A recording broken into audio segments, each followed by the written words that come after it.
अरे ससुरवा एक दिन थुथुरी जाबीना अरे नहीं हर मयू जुड़ायु सीखियो ना सहुरवा ससुरवा एक दिन तारी जाबीना दूसरा के काला पे जानी गलत दिशा में बाहा दूसरा के काला पे जानी गलत दिशा में बाहा हमारा से औकात में रहा हाय हाय अरे गजब किहू काजल अरे चीन ही उना भतार हो गजब किहू काजल। भैया के हम सम्मान करते हरे की तोहरे जैसे बुढ़ावन का अरे तोहरे जैसे बुढ़ावन का देती हम भगाई जी अरे बहुत प्यार करते हैं पतोहिया से हम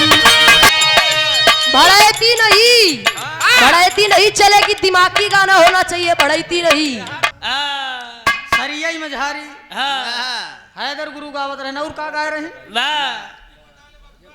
लड़की पटाले बबुआ यही वाला दाई यही पहले पलटी गुरुदेव दाई यही था अरे ला रे ला ला ला रे ला रे ला काजल अरे रतिया बिता लगोरी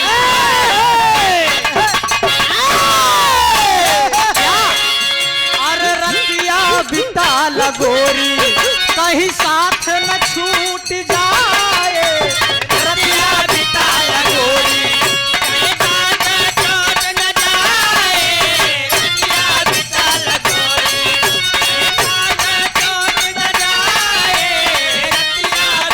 रतिया बिता लगोरी ये तो छोटा छोटा टोन का नमूना रहे मुन्ना राजा और ओ हैदर गुरु एक लाइन और गात रहन काजल गायू ना की झकोरा मारे झूलनी घुसुरी के बरधा हैदर गुरु जी की और गावत रहे अरे गजब कीहू काजल हाय हाय अरे गजब कीहू काजल अरे चीन ही उना भतार हो गजब कीहू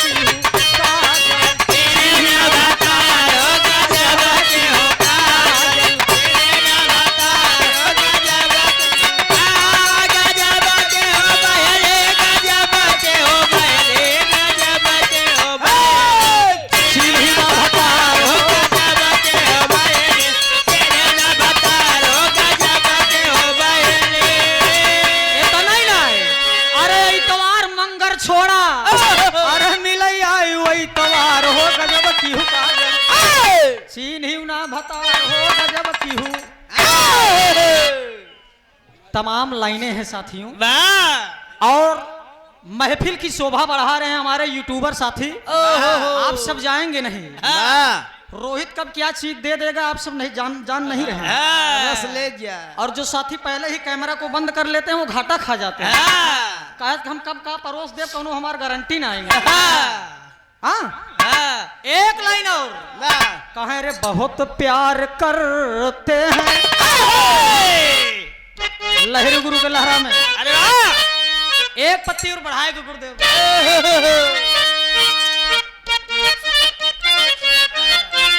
यह लाइन बा हाय हाय रे बहुत प्यार करते हैं अरे तुमको सनम अरे कसम चाहे ले लो अरे कसम चाहे ले अरे खुदा की कसम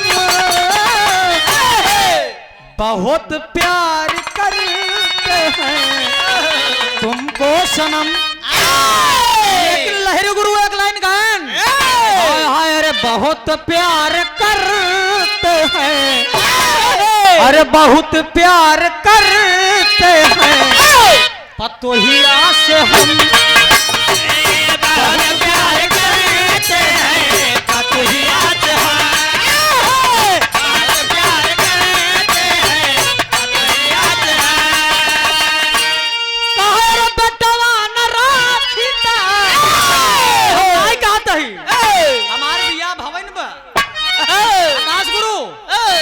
मैं नहीं कह रहा हूँ लहरी गुरु कह रहे हैं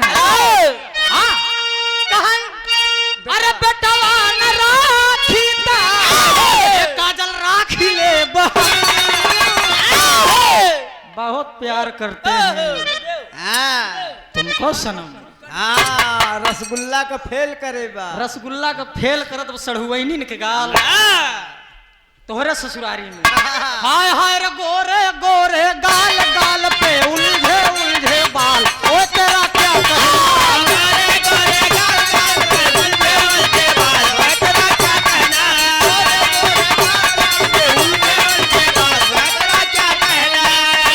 गोरे गोरे गाल गाल पे उलझे उलझे बाल ओए तेरा क्या कहना हो।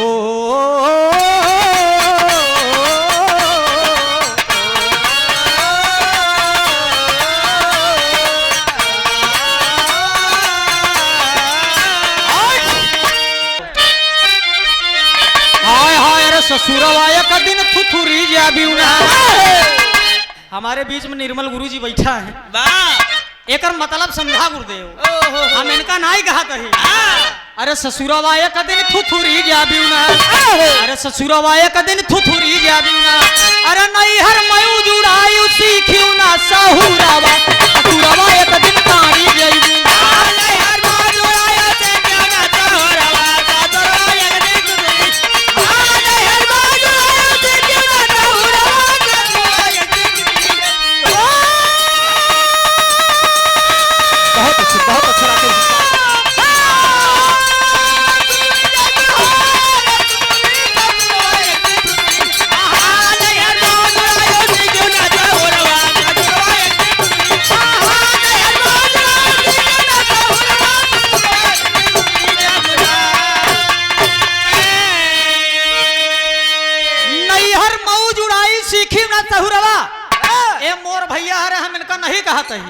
नैहर मऊ जुड़ायु सीखी ना सहुरवा ससुरवा एक दिन थुथुरी जाबू। राकेश भाई थुथुरी जाबी। मतलब एकरी बड़का भैया हरे मृतलोक नैहर नैहर मऊ जुड़ायु यहाँ मृतलोक में आया कौनो बढ़िया काम करबे न भैया लपर लपर हरे हर करा।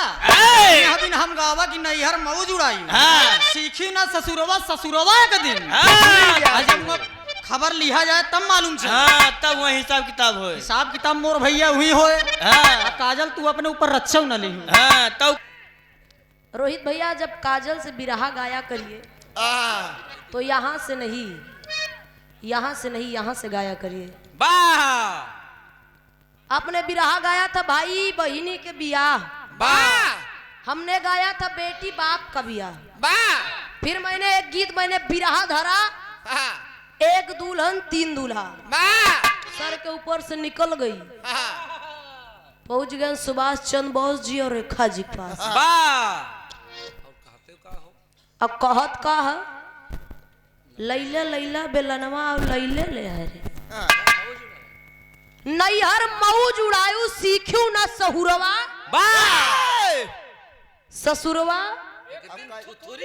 एक दिन थुथुरी जाबू। अच्छा आप लोग बैठा ही बतावा इनसे तई पूछा नैहर बा कहाँ हो। नैहर कहाँ बा रोहित भैया। अच्छा आप लोग ना बताया खड़ा हो जा बताया हम पूछ ले भाई नैहर बा कहाँ। दादा ससुराल कहाँ बा। ससुरवा जाइबू थुथुरी ससुराल तोरी। अगर वो ससुराल है ये नैहर लोग कहते हैं ये नैहर है और वो ससुराल है। आप लोग बताइए अगर ये नैहर है वो ससुराल है तो हम आए कहाँ से भाई। कहाँ से आए हैं नैहर से आए हैं कि ससुराल से आए हैं। नहीं ससुराल से आए हैं। अगर वो ससुराल है या नैहर है तो हम आए कहाँ से। नैहर ससुरवा जाबू थुथुरी। अगर वहां से आए हैं तो नैहर है और अगर वहां से आए हैं तो वो नैहर है कि ससुराल है। दादा लोग आप लोग बताइए अगर वहां से हम आए हैं तो वो नैहर है कि ससुराल आप बताइए। रोहित नहीं तमाम कलाकार गए हैं नैहरवा ससुरवा में जाबू थुथुरी तो हम लोग वहां से आए हैं तो वो ससुराल है कि नैहर ही रोहित बताइए है। रोहित भैया बिरहा में भड़ैती जरूरी बा। मैं तो आपको कुछ बोली भी नहीं सम्मान से गा रही हूँ। और लगभग सब लड़की आपसे अच्छा से गावती है, लेकिन आपकी आदत मैं सोच नहीं रही थी, क्योंकि 4-5 मंच, काफी मंच, 4-5 नहीं काफी मंच हुआ है आपसे, मैंने कुछ नहीं कहा, लेकिन आज कह रही हूँ अब मुझसे भी रहा गाना तो ये आदत बंद कर देना कि अपने मंच से दूसरे के मंच पे माला या रुमाल फेंकना। मेरे ऊपर आज के बाद मत फेंकिएगा, क्योंकि ये मुझे बुरा लगता है। भाई हम कहाँ किधर बैठे, आप फेंक रहे हो यार, हमारे आंख में लग रहा है कि नाक में लग रहा है कि गाल पे लग रहा है, तुम्हें पता नहीं, फेंक दे रहे हो। यह अच्छी बात नहीं है। और पहले जानिए कि नैहर कहाँ है, तब ससुर में थुथुरे हो, ऐसे नहीं। आपने हमें मंच पे बुलाया, हम गए मंच पे। हेलो हेलो ए भैया, आपने मंच पे बुलाया, हम गए मंच पे, और आपने गाया आज रात भर रजाई में रहाई देती हूँ भौजाई है। माने हम तुम्हार भौजाई यही सम्मान करने के बुलाए थे, मतलब हमका सम्मान करे के बुलाए रहन। आप लोग बतावा, ये अपने मुँह से कहे थे ना कि काजल मैं आपका सम्मान करना चाहती हूँ, आप मंच पे आइए। आप बुलाए तो मैं मंच पे गई। आशीष भैया, आप बुलाए तो मैं मंच पे गई, और मंच पे जाने के बाद आप कह रहे हैं कि रात भर रहाई देती हूँ रजाई में भौजाई, मतलब हम तुम्हार भौजाई यही। अरे तू बैठा दादा, नहीं ये सम्मान है। आप गा देते, मुझे मंच पे ना बुलाते तो आप गा देते, मैं बुरा न मत मानती, मैं बुरा नहीं कहती, लेकिन आपने मंच पे बुला के तब ऐसा कहा, इसलिए मुझे बुरा लगा। भाई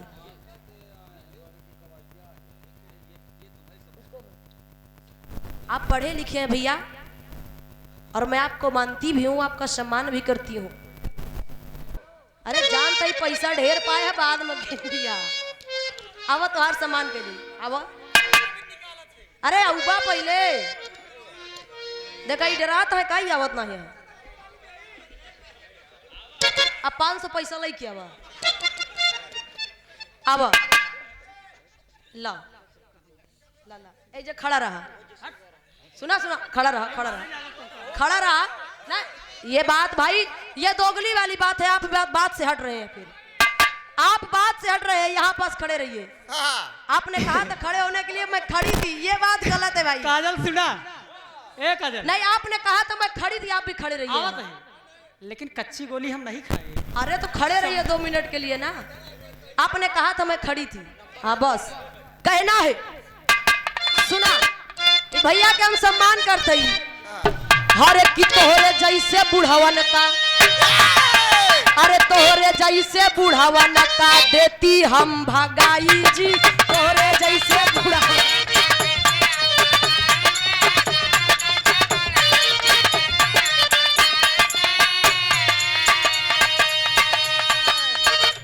बार भौजाई, हरे तोरे जैसे बुढ़ावन का देती हम भगाई जी, तोरे जैसे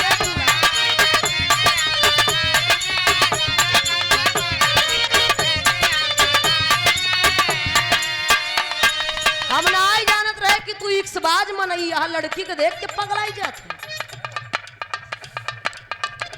लेकिन अरे तोरे जैसे बुढ़ावन का, अरे देती हम भगाई जी। हेलो भैया यूट्यूबर साथी, वही बगलिया में लगाया। हम सब के चैनल देखब, पहले इनके फिर हमार। अब अगर ना लगो तोरे लोगन घरे आई जब समझ कि तोरे जैसे बुढ़ावन का, अरे देती हम भगाई जी। लड़की का देख कहे पैसा ले ले, अरे लड़की का देख कहे जाता पागल हाई जी।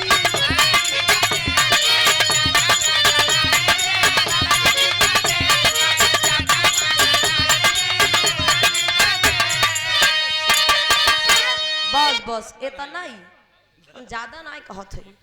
ये आप रवि पिंटरेस्ट एंड साइबर सर्विस, आप भैया की तरफ से 100 रुपए का पुरस्कार बहुत बहुत पाम हो, आशीर्वाद। एन हमका बार बार कहता है पलट,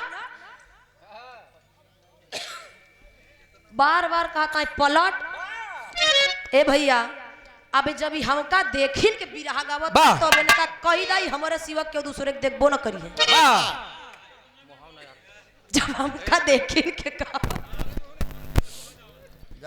हेलो रोहित भैया, लठ से तारे और सर से चांद फोड़ दूंगी, लठ से तारे और सर से चांद फोड़ दूंगी, अब फूंक मारूंगी तो सारी नदियां मोड़ दूंगी।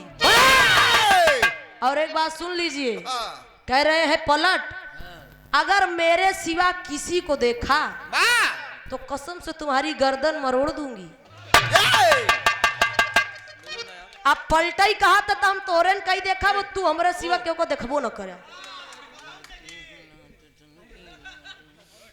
कहना है हेलो, दुनिया चले पिछाड़ी तो मैं चलू अगाड़ी,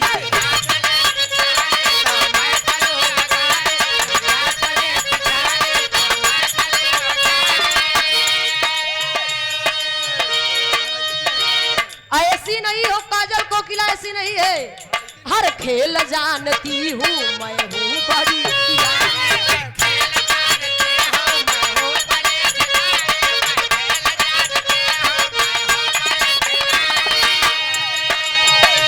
बढ़ाती नहीं, बढ़ाती नहीं चलेगी, दिमागी गाना होना चाहिए, बढ़ाती नहीं।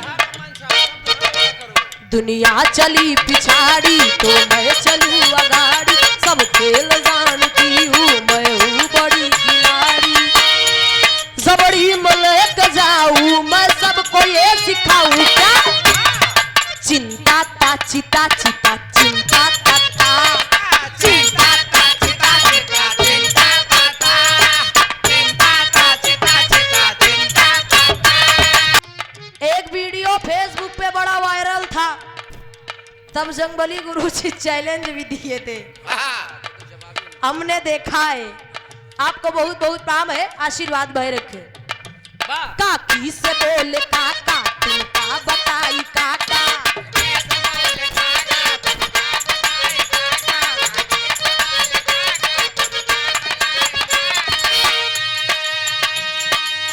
ए तुमका दिया धोखा का तुमका कभी रोका का,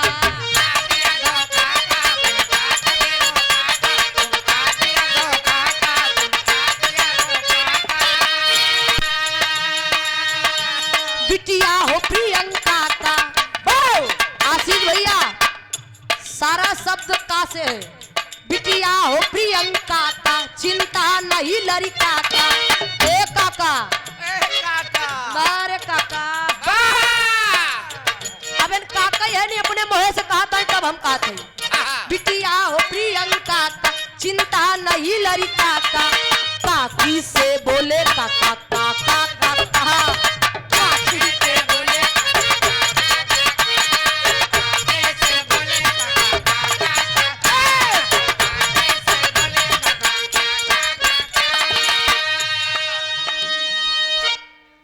के लिए रहल। एक गीत बड़ा बढ़िया गाए रहे न कि बहुत प्यार करते हैं तुमको सनम, गाए रहे पतो ही हमें यार, हम जाने तुहार बियाह हो नहीं भाई, तू पतोहू वाला हो गया।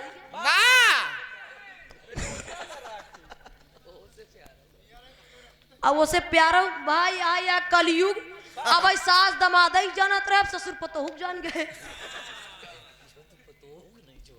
हमें जब तू पतोहू नहीं छोड़ा तो हम पचे कौन खेत के बतोई।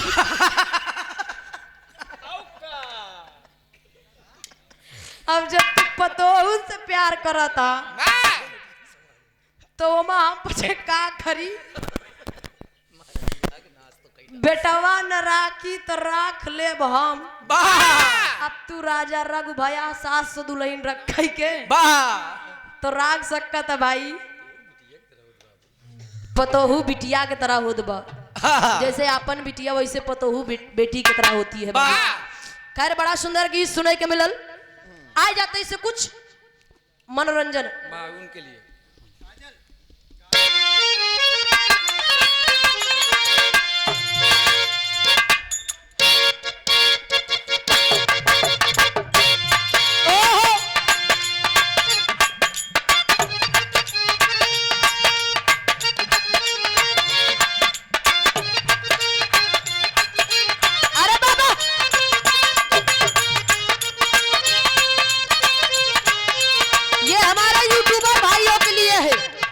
दोनों लड़की लड़का में प्यार हो गई। देखा इन काका हो गए भाई, लड़का ना है इनका, हम ना कहे कि काका हो गया, पतोहूदार हो गए।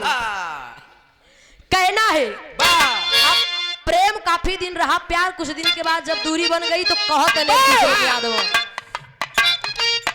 मुझे नींद न आए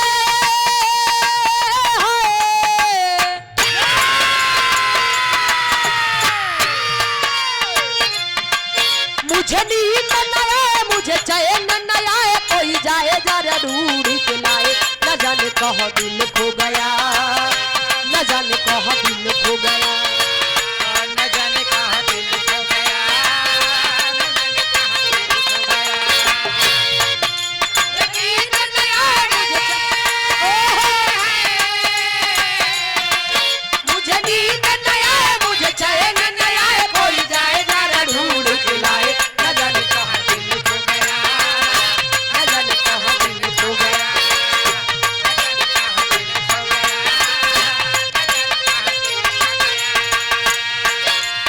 वो एक दूसरे के याद में कह रहे हैं, प्रेम वो जानेगा जो सच्ची उम्र में प्रेम करेगा, अब बुढ़ाईदार पतोहुस प्रेम करत तो प्रेम का जन्मा। अरे हालत क्या है कैसे तुझे बताऊं मैं, करवट बदल बदल के रात बिताऊं मैं, हालत क्या है कैसे तुझे बताऊं मैं, करवट बदल बदल के रात बिताऊं मैं, हालत क्या है कैसे तुझे बताऊं मैं, करवट बदल बदल के रात बिताऊं मैं, हालत क्या है कैसे तुझे बताऊं मैं, करवट बदल बदल के रात बिताऊं मैं, पूछो जरा पूछो क्या हाल है, हाल मेरा बेहाल है, पूछो जरा पूछो क्या हाल है, हाल मेरा बेहाल है, पूछो जरा पूछो क्या हाल है, हाल मेरा बेहाल है, कोई समझ न पाए क्या रोग सताए, कोई जाए जरा ढूंढ के लाए, न जाने कहाँ दिल खो गया, न जाने कहाँ दिल खो गया। न जाने कहाँ दिल खो गया, न जाने कहाँ दिल खो गया, न जाने कहाँ दिल खो गया, न जाने कहाँ दिल खो गया। ए काका, काका हो, हाँ, इता कोनो लड़की लड़का के बात रहे, लेकिन कहना है बोले मेरे कंगना तेरे बिन सजना नींद नहीं आती, पल मेरे कंगना तेरे बिन सजना नींद नहीं आती, पल मेरे कंगना तेरे बिन सजना नींद नहीं आती, बोले मेरे कंगना तेरे बिन सजना नींद नहीं आती, होके जुदा मुझसे तुझे क्या चैन आता है, दिन रात तड़पती हूँ मिलने की तरसती हूँ, दिन रात तड़पती हो, मिलने को तड़पती हो, दिन रात तड़पती हो, मिलने को तड़पती हो, बोले मेरे कंगना तेरे बिन सजना नींद नहीं आती, होके जुदा तुझसे मुझे क्या चैन आता है, दिन रात तड़पती हूँ मिलने की तरसती हूँ, दिन रात तड़पती हो, मिलने को